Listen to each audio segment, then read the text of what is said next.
Can you imagine the story of a person living in Belgaum in Karnataka state who is doing successfully business for the last 25 years with a turnover of more than 40 crores and not paying bribe of a single rupee? Generally, people do business with lot of compromises, adjustments. And what are these adjustments? The adjustments are like generation of black money, evasion of tax, planning for tax. So these are so many adjustments which people normally do. We were also doing the same thing because everybody thought this is the way to do business. We also thought this is the way to do business. But something happened in 1983 and the results came in 1986. So I decided that from 1986 onwards, if at all I do business, I will do it ethically. Otherwise, I will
In this business ashram, they work as if they are working in an ashram. There is no supervision, there is no policing. The people work with their intrinsic desire to produce, and the efficiency of this organization is very high or much more above the normal efficiencies of an engineering industry. However, in his endeavor to achieve high ethical standards, Mr. Hundre has not left back the management concepts. He has introduced the new management concepts in his own way, just like the ABC system, the Kanban card system, Kaizen, just in time, or the Six Sigma. They are using the techniques not only in words but in spirit. Take for example 5S. It so happened that when I went there, it was Friday evening, and I was just asking people how they do 5S. People told me that every Saturday, half day is used by each and every employee, Karma Yogi as they call him. Every Karma Yogi uses that half day for cleaning his place of work. Now this is 5S and it is implemented in spirit. Take another technique which is often used, and that is called JIT, just in time. Now just in time is a technique, it is essentially for procurement of material. But what I found was that each and every employee in the organization knew what JIT means, because the levels are known, exactly the orders are placed at that moment of time, and no amount of investment is locked up in the stocks. So this is another technique which has been very effectively used.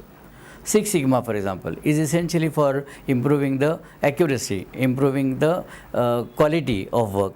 Now all this is being implemented by Mr. Hundre. Take another example. We talk so much about employee empowerment, but do we really find like that? Can we expect that an employee at his own initiative will say, I love my company? I doubt. Because really, people are forced to do things, then it's not empowerment. For example, here in Polyhedron, I found that employees or Karma Yogis don't have to apply for the leave. What does it mean? That tremendous amount of trust is built into the organization. For example, a particular employee, if he is taking a leave for 2 days, it means that he has already decided how to make use of that time, and the work will not suffer, though he will be able to perhaps enjoy the leave. Now this is great and this is very outstanding. The wealth distribution system in the organization is also very ideal. The ratio between the top 20% and the bottom 20% has to be 4:1. Therefore, any raise in the top management would result in the raise in the salary and wages of the lower levels. This can easily be verified as all concerned parties have an access to the balance sheet of the organization. Thus, there is an open door policy and complete transparency in the working of the organization. After practicing ethics for a long time and establishing the truth that you can be honest and you can still make money, not only money, you can create a lot of wealth by practicing ethics.